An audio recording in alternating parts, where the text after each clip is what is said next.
My nightmare mother-in-law ruined our holiday, and my spineless husband refused to stand up to her. I endured their mistreatment afterwards for too long, but then one day I finally snapped. I was ready for the perfect getaway, but instead, I found my mother-in-law at the airport, thanks to my lying husband. So my husband John and I had been planning this dream vacation abroad for months. I worked overtime, skipped out on dinners with friends, and saved up every spare dollar. It was supposed to be just the two of us. But there was one problem. My mother-in-law, Susan. She's never liked me, and she loves to undermine me. She always copies my outfits, criticizes everything I do, and makes snide remarks at family gatherings. When she found out about the trip, she immediately started demanding to come with us. I said no politely at first, but then more firmly after she threw tantrums and threatened to disown my husband if he didn't include her. After weeks of arguments, he finally agreed that this was our trip, and we wouldn't bring her. Fast forward to the airport. I was excited to go until I saw her with luggage. It turns out my husband bought her a ticket behind my back. I couldn't even speak. I was so upset. I turned around, walked straight out, and went home. He followed me, yelling that I ruined everything, and then called my family, who said I should have just sucked it up and gone. When he came home an hour later, all hell broke loose. He started yelling at me, saying it was pathetic and spiteful of me to ruin the trip last minute. I tried to defend myself,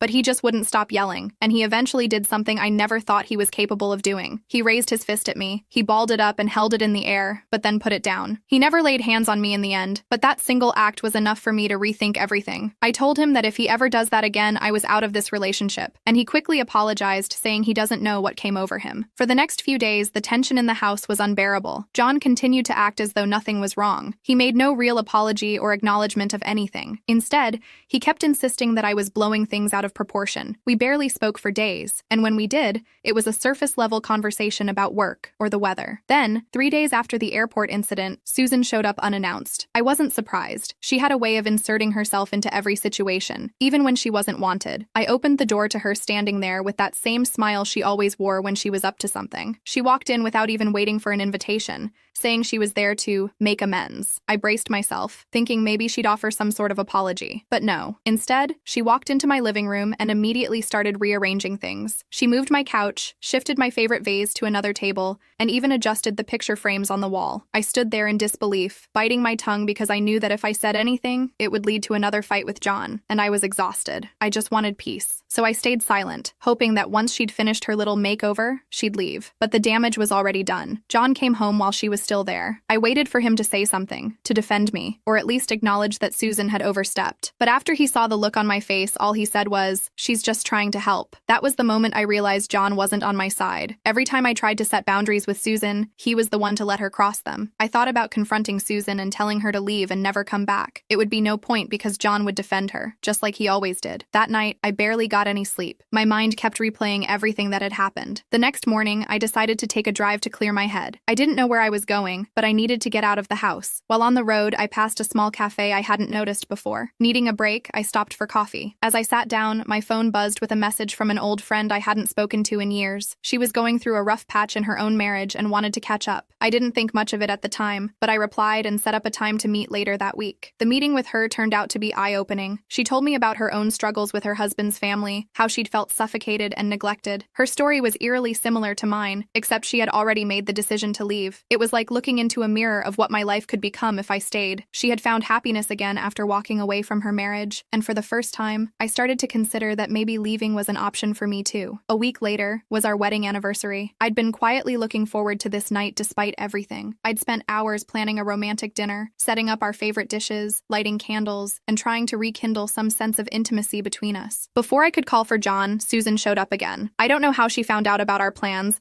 but there she was at the door just as I was finishing the final touches on our dinner. John welcomed her in with no hesitation. She immediately took over. She started taking the food I prepared off the stove. Susan insisted on helping us, which meant she would judge everything I made and then take over the cooking. I stood there watching helplessly as she added ingredients, spilled sauces, and rearranged the entire kitchen to her liking. John said nothing. The entire evening, she demanded his attention. She talked nonstop, sharing stories about their family, laughing at inside jokes that excluded me, and basically turning our anniversary into a celebration of her and John's bond. I felt invisible. Every time I tried to join the conversation, I was either ignored or dismissed. I didn't want another fight, especially on our anniversary, so I stayed quiet. When I quietly mentioned to John that this was supposed to be our night, I expected him to understand that what was happening wasn't okay. Instead, he brushed me off with that same tone he always used when it came to her. "My mom just wants to be part of it. You're overreacting again," he told me. I wanted to scream, but I didn't. I swallowed it down. He had already chosen her. He always would. That night, as I cleaned up the mess from dinner, I realized something. I wasn't just angry at Susan anymore. I was angry at myself. I had allowed this to happen. A few weeks after the disaster of our anniversary night, I was emotionally drained. I had been walking on eggshells not to bring up what happened that night to ruin our relationship. One evening, while John was out, I was sorting through some paperwork when I noticed something odd. It was a list of our personal expenses, credit card balances, and even details about our mortgage. What made my heart drop was that it wasn't in John's handwriting. It was in Susan's. She had gone through our finances. I confronted John that night. At first, he acted confused, as if he had no idea what I was talking about. But after pressing him, he finally admitted that he'd been discussing our finances with his mom for months, without telling me. She had been giving him advice on how we should be managing our money. He even admitted she suggested we sell our house and move closer to her. She said it would save us money and give us a fresh start. When I asked him why, his response was the same tired excuse I'd heard 1,000 times. She just wants to help. There's nothing wrong with discussing our future with her. That night, the silence between John and me felt heavier than ever. I lay in bed awake and stared at the ceiling. He didn't see anything wrong with what he had done. He didn't understand how deeply it hurt that he had let his mother into the most private parts of our life. And worse, he didn't care. The next day, Susan started making subtle comments. She didn't waste any time wielding the information she had either. She started suggesting major changes to our spending habits. Every little thing I bought was suddenly scrutinized. "Did we really need to spend that much on groceries?" she asked me one day. "Why not downgrade your car to something cheaper?" she asked another day. And then, she started openly pushing the idea of selling the house. She casually mentioned it at every opportunity, acting like it was the best decision for us. When I confronted John again, asking how he could let her do this, he once again brushed it off. He said she was just concerned about our future, and that he would try to talk to her if it was that much of an issue to me. I was talking to my old friend from the cafe,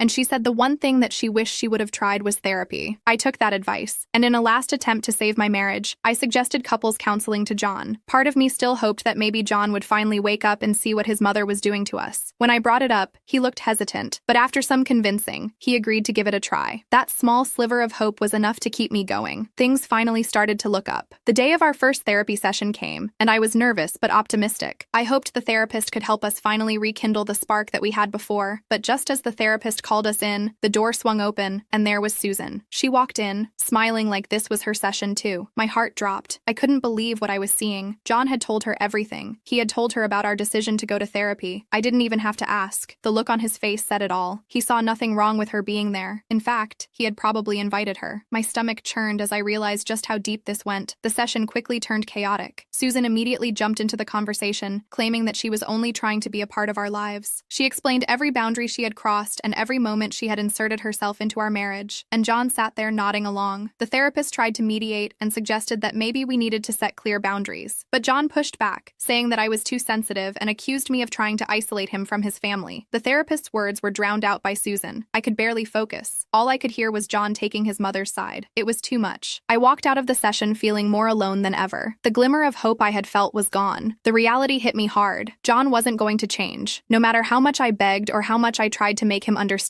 he would always put his mother first. Days passed. I found myself pulling away even more. I wondered how much longer I could keep fighting this battle. But just as I was about to give up entirely, I got some news. I received a job offer, a big one. It was in another city, hours away, but it was everything I had been working toward in my career. The pay was better, the opportunities were endless, and most importantly, it felt like a fresh start. I was excited. For the first time in what felt like forever, I felt a spark of hope. Maybe this job could be the fresh start John and I needed. I rushed home. I was excited to share the news with him, but when I told him, his reaction stunned me. Instead of the support I had hoped for, he shut it down immediately. He said we couldn't move because his mom wouldn't approve of it, and it was too far from family. The only family that lived in our city was his mom, so I knew he was only referring to her. I stood there, speechless. I couldn't believe what I was hearing. That was his reasoning for turning down a life-changing opportunity. I tried to reason with him. I begged him to see that this job could be the fresh start we needed. I pointed out how much it would benefit us financially, emotionally, and all around, but his response crushed me. He said he wouldn't abandon his mom no matter what because she wouldn't do that to him. At that moment, everything became crystal clear. I would always come second to Susan. That was the breaking point. I couldn't pretend anymore. I decided to stop sacrificing my own happiness and self-worth